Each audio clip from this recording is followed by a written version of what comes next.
L'article 2389 définit le contrat d'assurance de la manière suivante. Le contrat d'assurance est celui par lequel l'assureur, moyennant une prime ou cotisation, s'oblige à verser au preneur ou à un tiers une prestation dans le cas où un risque couvert par l'assurance se réalise. Ce qui distingue l'assurance des autres contrats est la notion de risque. Celui-ci est étudié spécifiquement dans une autre capsule. Ce risque fait l'objet de prévisions de la part de l'assureur. Ainsi, selon certains, la notion de mutualité, même si elle n'est pas prévue dans la définition légale, est essentielle pour pouvoir qualifier un contrat comme étant un contrat d'assurance. À l'aide de statistiques, de modèles et d'actuaires, l'assureur dispose d'outils afin de prévoir la réalisation de certains risques. À titre d'exemple, tel modèle de voiture est le plus volé au Canada depuis 5 ans. Le propriétaire d'un tel modèle est donc plus susceptible de se faire voler sa voiture. L'assureur regroupe donc des risques similaires au sein de ce que l'on nomme une mutualité. À titre d'exemple, en matière d'assurance automobile, les conducteurs d'une voiture sport sont regroupés ensemble et paieront une prime de 2 000 $ par année, alors que les conductrices d'une voiture normale paieront une prime de 1 000 $. Autre exemple, en matière d'assurance vie, la prime annuelle pour les assurés fumeurs sera de 3 000 $, alors qu'elle sera de 2 000 $ pour les assurés non-fumeurs. L'assureur regroupe donc des personnes présentant un profil de risque similaire. Plus l'assureur dispose de données et plus il est en mesure de charger une prime correspondant vraiment au risque que représente l'assuré. À titre d'exemple, en raison de nouvelles données, l'assureur est maintenant capable de calculer le risque que représente un fumeur non actif versus un fumeur actif. De la même manière, parmi les personnes non fumeurs, il est en mesure de calculer de manière plus précise le risque que représente une personne active versus une personne non active. De cette façon, la prime chargée à ces 4 catégories d'assurés correspond plus fidèlement au risque de décès qu'il court. L'assureur peut continuer longtemps cette compartimentation du risque en y ajoutant d'autres variables telles que l'âge, le sexe ou encore la profession de l'assuré. De tout ceci, il faut retenir que l'assurance repose sur un calcul de risque. À l'aide de statistiques, l'assureur peut analyser et prévoir le risque. C'est ce qui distingue l'assurance du contrat de jeu, qui repose sur le strict hasard. Regardons 2 autres contrats qui peuvent parfois ressembler à un contrat d'assurance, mais qui ne sont pas des contrats d'assurance, soit le contrat de garantie et le contrat de service. Le contrat de service est défini à l'article 2098. Il peut être parfois difficile de distinguer entre un contrat d'assistance et un contrat d'assurance. Une thèse de doctorat a d'ailleurs été consacrée à cette distinction. La distinction est parfois floue, car certains assureurs offrent, à l'occasion, gratuitement des services à l'assuré. À titre d'exemple, un service d'aide téléphonique en cas d'urgence ou encore de l'aide pour réserver des billets de spectacle. D'un autre côté, certains services offerts par d'autres entreprises, notamment l'assistance routière, ressemblent à l'assurance puisqu'il s'agit d'un contrat aléatoire. Une fois le contrat de service formé, si le client ne demande pas l'assistance du prestataire de service, ce dernier effectuera alors un profit. Il ne s'agit pas pour autant d'un contrat d'assurance, car cette activité économique ne repose pas sur une analyse de risque et le regroupement de ceux-ci en mutualité. Un autre type de contrat qui n'est pas une assurance, mais qui lui ressemble, est un plan de garantie sur un bien.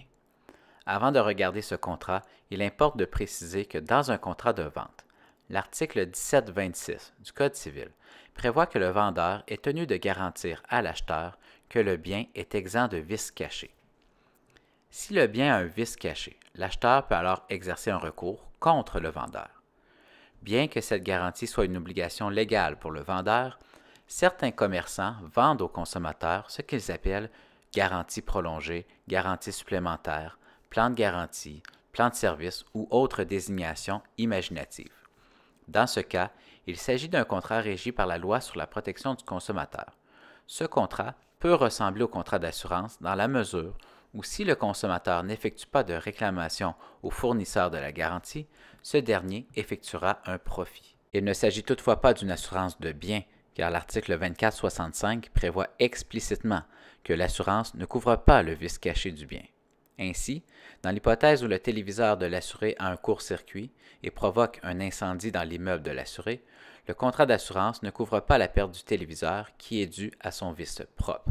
Toutefois, les dommages causés par ce vice, c'est-à-dire les biens qui ont été incendiés, seront couverts par le contrat d'assurance. Pour le bris du téléviseur, l'assuré devra poursuivre pour vice caché le vendeur du téléviseur. Pour résumer, l'obligation de garantie du vendeur ou encore un contrat de garantie prolongée vise à réparer le vice intrinsèque du bien, alors que l'assurance peut garantir le dommage qui a été causé par le vice intrinsèque d'un bien. Regardons deux autres contrats prévus au Code civil qui sont distincts du contrat d'assurance, mais qui sont également offerts par les compagnies d'assurance, soit la rente et le cautionnement.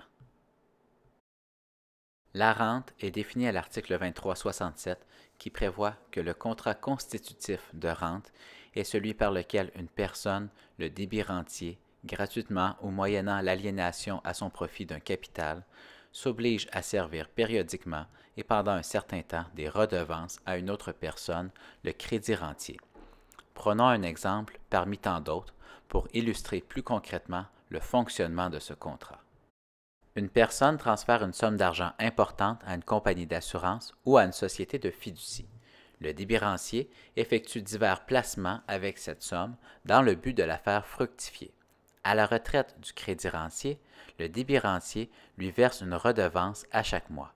Bien que ce type de contrat soit pratiqué par certains assureurs, cela ne constitue pas pour autant un contrat d'assurance. En effet, le contrat de rente a un régime juridique qui lui est propre aux articles 2367 à 2388. Le cautionnement est également une activité exercée par certains assureurs. L'article 2333 prévoit que le cautionnement est le contrat par lequel une personne, la caution, s'oblige envers le créancier, gratuitement ou contre rémunération, à exécuter l'obligation du débiteur si celui-ci n'y satisfait pas. Regardons un exemple où une compagnie d'assurance se porte caution. Un entrepreneur en construction s'engage à construire un hôtel. Le contrat pour la construction de l'hôtel prévoit que l'entrepreneur doit fournir une caution qui sera responsable d'assurer la suite des travaux dans l'éventualité où l'entrepreneur fait faillite ou fait défaut de compléter les travaux convenus. L'entrepreneur contacte un assureur à qui il demande de bien vouloir se porter caution. L'assureur accepte en échange d'une somme d'argent. L'entrepreneur verse à la compagnie d'assurance une somme d'argent. L'assureur se porte alors caution auprès du client. Bien que ce type de contrat soit pratiqué par certains assureurs, cela ne constitue pas pour autant un contrat d'assurance. En effet, le cautionnement a un régime juridique qui lui est propre aux articles 2333 à 2366. Alors que le cautionnement implique trois parties, le contrat d'assurance implique pour sa part minimalement deux parties. Enfin, le contrat de cautionnement entre en jeu en cas de défaut du débiteur, alors que le contrat d'assurance entre en jeu seulement en cas de réalisation du risque couvert. Dans l'éventualité où la caution doit payer le créancier, elle dispose d'un recours contre le débiteur afin de se faire rembourser ce qu'elle a payé au créancier. Tel n'est pas le cas en matière d'assurance où, règle générale, l'assureur ne peut être subrogé contre son propre assuré. Pour résumer, nous avons vu que ce qui caractérise le contrat d'assurance est la maîtrise du risque par un assureur et son regroupement au sein de mutualités. Certains contrats peuvent ressembler à certains égards au contrat d'assurance, mais ne constituent pas pour autant un contrat d'assurance.